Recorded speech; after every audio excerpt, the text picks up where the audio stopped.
Howdy folks, welcome to Brain Rotters. Spider Man No Way Home has officially premiered, and we gotta talk about how this is the greatest Spider Man movie of all time. Don't worry, no spoilers, but I'm gonna be telling you why it lives up to your hype, as well as what the movie could have done a little bit better in terms of the villains it gave us. Stay with me. So let's talk about why the movie is living up to your hype. In fact, it emphasizes the hype because they took our theories, our ideas, our opinions, our thoughts, our wants, our needs, and they proved to us that we were thinking way too small. Before this movie came out, the director told us that this movie is Spider Man Endgame, and you will be surprised at just how much from the Spider Man comics is thrown at us all at once, and they make those adaptations that we didn't see coming integral to the conflict of the movie almost seamlessly. Second, I need to tell you that as much as this movie throws at you, the film really immerses you in Peter Parker as a character. You take a look at where he started and where he ends up, and No Way Home really drives the idea that Peter Parker has the best character development in the entire MCU. Tom Holland was right. We see him play a darker version of Peter in this movie. It makes you feel remorseful because he becomes the villain of his own story. You know, a lot of people were complaining about how there's only 5 villains instead of 6. Well, I think they saved that special spot for Peter Parker. You can just see the heartache. We get an examination of how Peter becomes Spider-Man in that light. In fact, we get a twist on the classic Spider-Man origin story, which is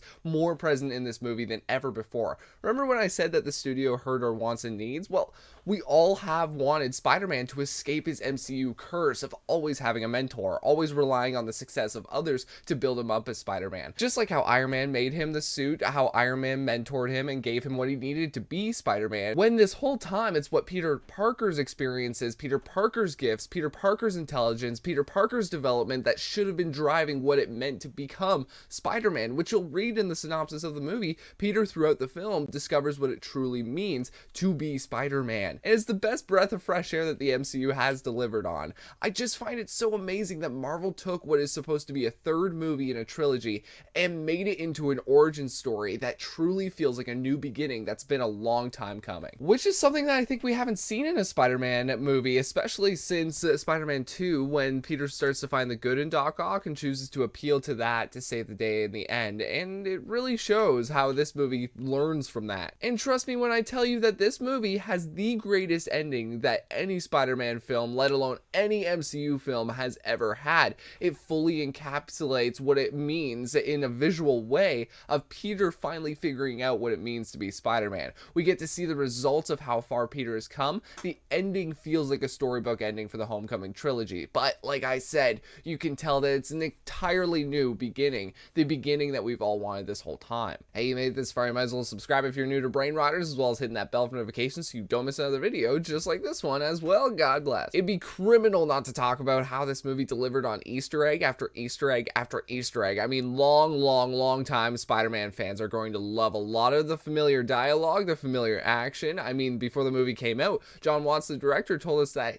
he used a lot of Sam Raimi's Spider-Man style of filmmaking, and you can really feel that present in this movie, which who doesn't like a good homage? I do think that the villains of the movie, however, were unfortunately not developed super well, and I think that, yes, they were developed a lot in the other movies that they debuted in, but I still think there was room to grow on. I appreciated the fact that they felt like characters too, though, with clearer than ever motivations, but they never felt like bad guys, which is actually kind of a good thing, because the movie forces us to see the villains through Peter's eyes, and what we start to see are broken people who need help. And that again adds to the way that the movie places Peter at the center of it all expertly. But unfortunately, I can't be the only one who feels that Lizard and Sandman didn't make much of an impact on the movie's conflict and were therefore wildly wasted. Like, there is a reason that Doc Ock, Green Goblin, and Electro all got the character posters, like, individually, because they are the ones who added to the conflict. But this is really just one of the only criticisms I have. I just wish, you know, Lizard and Sandman had a little bit more to do. Of course, the post-credits scenes were incredible and added to the hype even more. I mean, tease after tease, you gotta stay till the end. You know how it is. Hey, thanks all so much for watching. I appreciate it. What do you think of Spider-Man No Way Home? What is your non-spoilery review? Please keep the comments non-spoilers. Thank you all again. Take care.